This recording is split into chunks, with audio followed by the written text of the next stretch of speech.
처치타임즈 김효정입니다. 어거스틴은 교회사에 있어 독보적인 존재입니다.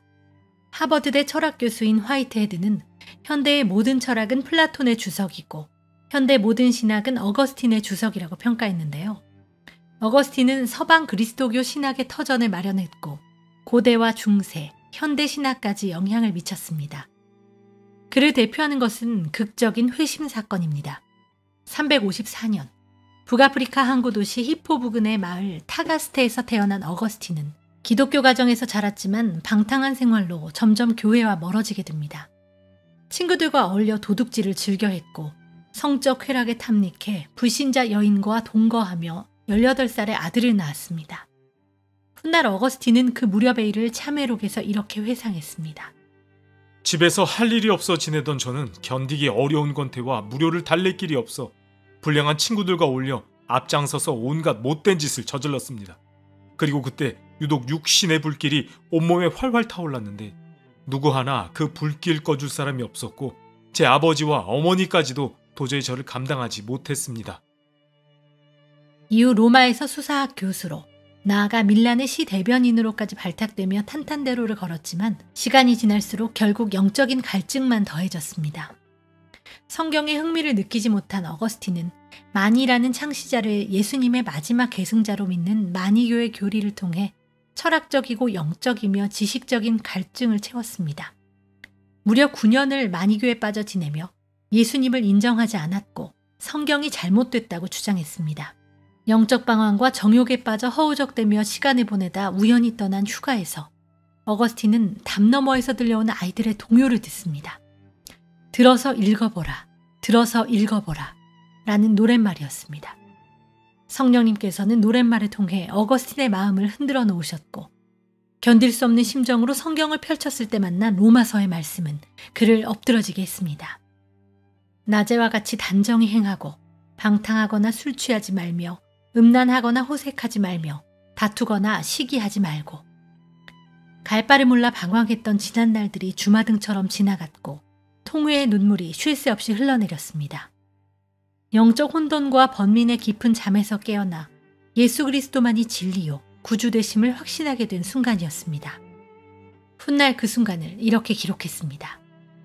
더 이상 읽고 싶지도 읽을 필요도 없었습니다.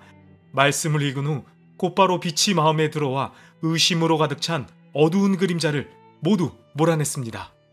그의 인생에서 빼놓을 수 없는 인물은 어머니 모니카입니다.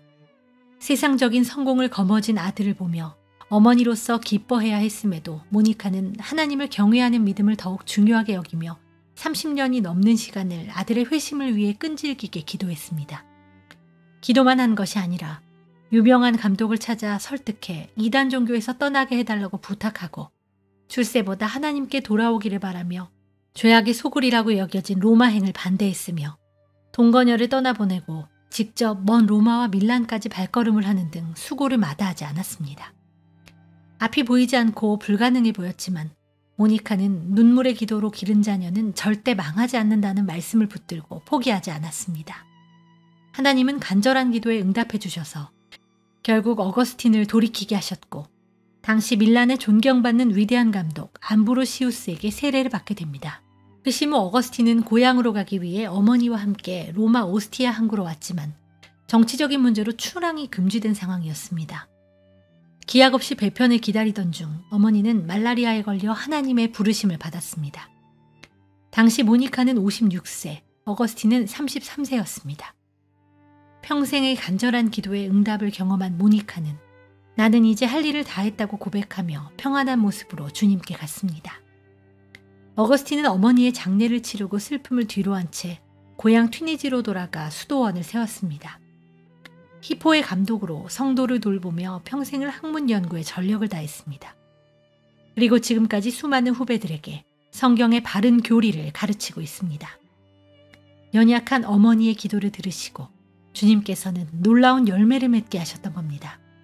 어거스틴이 영적 거인이 됐을 때 그의 3대 저서 중 하나인 참회록을 통해 자신의 과거의 모든 치부를 공개합니다.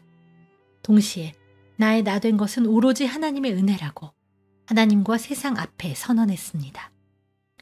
방탕한 삶을 살다가 어머니의 기도를 통해 하나님의 극적인 은혜를 경험한 어거스틴. 76세에 이르기로 하나님 품에 안기기까지 꿈속에서조차도 죄를 짓지 않으려 몸부림치며 기도하는 삶을 살았음을 참회록에서 발견할 수 있습니다. 주여, 꿈속에 있을 때는 내가 아닙니까? 낮에 현실의 유혹을 강하게 물리치는 나의 이성이 꿈꿀 때는 어디로 가 있습니까? 눈을 감고 잠들면 이성도 같이 눈을 감는 것입니까? 꿈속에서 지은 죄라도 내 속에서 행했다는 사실에 슬퍼집니다. 주여, 꿈속에서라도 내 육신을 더럽히는 추악한 것에서 승리하게 하옵소서. 아멘.